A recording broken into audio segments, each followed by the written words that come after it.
दोस्तों, दुनिया भर में विभिन्न शारीरिक लक्षणों से युक्त मनुष्य पाए जाते हैं, जिनका भविष्य भी शारीरिक लक्षणों के अनुसार भिन्न भिन्न होता है। ज्यादातर पुरुष चाहते हैं कि उनका विवाह एक ऐसी स्त्री से हो जो भाग्यशाली हो व कुल का नाम ऊंचा करने वाली हो, लेकिन सामान्य रूप से किसी स्त्री को देखकर इस बारे में विचार नहीं किया जा सकता, क्योंकि सुंदर दिखने वाली स्त्री कुटिल भी हो सकती है, वहीं साधारण सी दिखने वाली स्त्री संस्कारी हो सकती है। हो सकता है इसी कारण स्त्रियों के विषय में ये कहा जाता है कि उन्हें समझना बहुत कठिन होता है, और हमारे ऋषि मुनियों ने इस विषय में अधिक विस्तृत रूप से उल्लेख किया है। तो आज हम आपको समुद्र शास्त्र में बताए गए 6 स्त्रियों के विभिन्न प्रकार और सधवा यानी सुहागन तथा विधवा स्त्रियों के लक्षणों के बारे में बताएंगे। नमस्कार, स्वागत है आप सभी का वीडियो कलर्स यूट्यूब चैनल पर।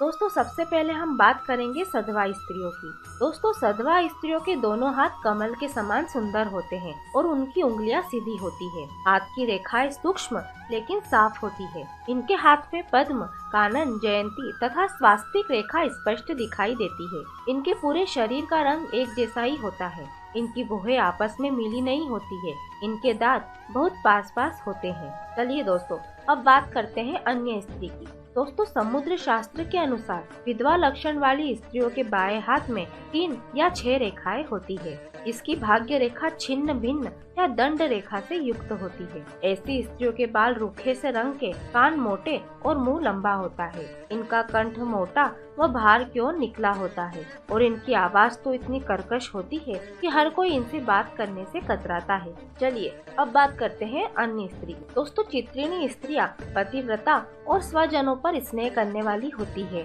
ये हर कार्य बड़ी ही शीघ्रता से करती है। इनमें भोग की इच्छा भी कम ही होती है। श्रृंगार आदि में इनका मन अधिक लगता है। इनसे अधिक परिश्रम वाला काम नहीं हो पाता, परंतु ये बुद्धिमान और विदुषी होती है। गाना बजाना, गृह सज्जा और चित्रकला इन्हें विशेष प्रिय होता है। ये तीर्थ, व्रत और साधु संतों की सेवा करने वाली होती है। ये दिखने में बहुत ही सुंदर होती है। इनका मस्तक गोलाकार, अंग कोमल और आंखें चंचल होती है।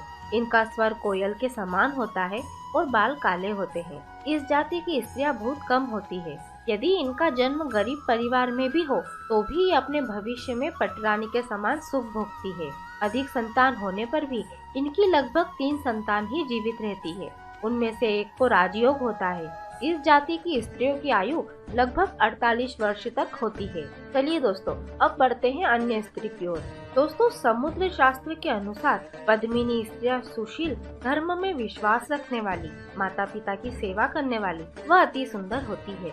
इनके शरीर से कमल के समान सुगंध आती है। यह लंबे कद व कोमल बालों वाली होती है और इसकी बोली मधुर होती है। पहली नजर में ही ये सभी को अपनी ओर आकर्षित कर लेती है। इनकी आंखें सामान्य से थोड़ी बड़ी होती है। यह अपने पति के प्रति बेहद समर्पित रहती है। इनके नाक, कान और हाथ की उंगलियां छोटी होती है।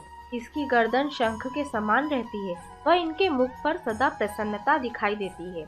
पद्मिनी स्त्रियां प्रत्येक बड़े पुरुष को पिता के समान, अपनी उम्र के पुरुषों को भाई तथा छोटों को पुत्र के समान समझती है। ये देवता, गंधर्व, मनुष्य सबका मन मोह लेने में सक्षम होती है। यह सौभाग्यवती, अल्प संतान वाली, पतिव्रताओं में श्रेष्ठ, योग्य संतान उत्पन्न करने वाली तथा आश्रितों का पालन करने वाली होती है। इन स्त्रियों को लाल वस्त्र अधिक प्रिय होते हैं। इस जाति की स्त्रियां बहुत कम होती है। जिनसे भी इनका विवाह होता है वह पुरुष बहुत भाग्यशाली होता है। चलिए अब बात करते हैं अन्य स्त्री की। दोस्तों, इस जाति की स्त्रियों का स्वभाव बदलता रहता है और इनमें भोग विलास की इच्छा भी अधिक होती है। यह हंसमुख स्वभाव की होती है और भोजन अधिक करती है। इनका शरीर थोड़ा मोटा होता है। ये प्रायः आलसी होती है। इनके गाल, नाक, कान और मस्तक का रंग गोरा होता है। इन्हें क्रोध अधिक आता है तथा कभी कभी इनका स्वभाव बहुत क्रूर हो जाता है।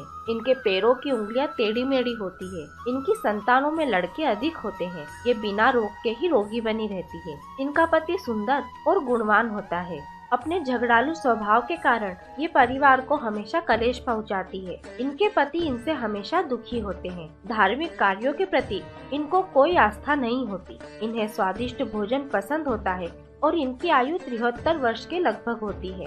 विवाह के चौथे, 8वें, 12वें अथवा 16वें वर्ष में इनके पति का भाग्योदय होता है। इनके कई गर्भ खंडित हो जाते हैं तथा इन्हें अपने जीवन में अनेक कष्ट झेलने पड़ते हैं, किंतु इसका कारण भी वे स्वयं ही होती है। इनके दुष्ट स्वभाव के कारण ही परिवार में भी इनकी पूछ परख नहीं होती। चलिए अब बात करते हैं अन्य स्त्री की। दोस्तों, शंखिनी स्वभाव की स्त्रियां अन्य स्त्रियों से थोड़ी लंबी होती है। इनमें से कुछ तो बहुत ही मोटी और कुछ तो बहुत ही दुर्बल होती है। इनकी नाक मोटी, आंखें अस्थिर और आवाज गंभीर होती है। ये हमेशा अप्रसन्न ही दिखाई देती है और बिना कारण ही क्रोध करती रहती है। हर कोई इनसे बात करने में कतराता है। ये अपने पति से ज्यादातर रूठी रहती है। पति की बात मानना इन्हें गुलामी की तरह लगता है। इनका मन सदैव भोग विलास में डूबा रहता है और इनमें दया भाव भी नहीं होता। इसीलिए परिवार में रहते हुए भी उनसे अलग ही रहती है। ऐसी स्त्रियां संसार में अधिक होती है। ऐसी स्त्रियां चुगली करने वाली यानी इधर की बात उधर करने वाली होती है। यह अधिक बोलती है, इसीलिए लोग इनके सामने कम ही बोलते हैं। इनकी आयु लंबी होती है। इनके सामने ही दोनों कुल, पिता व पति नष्ट हो जाते हैं। अपने अंत समय में ये बहुत दुख भोगती है।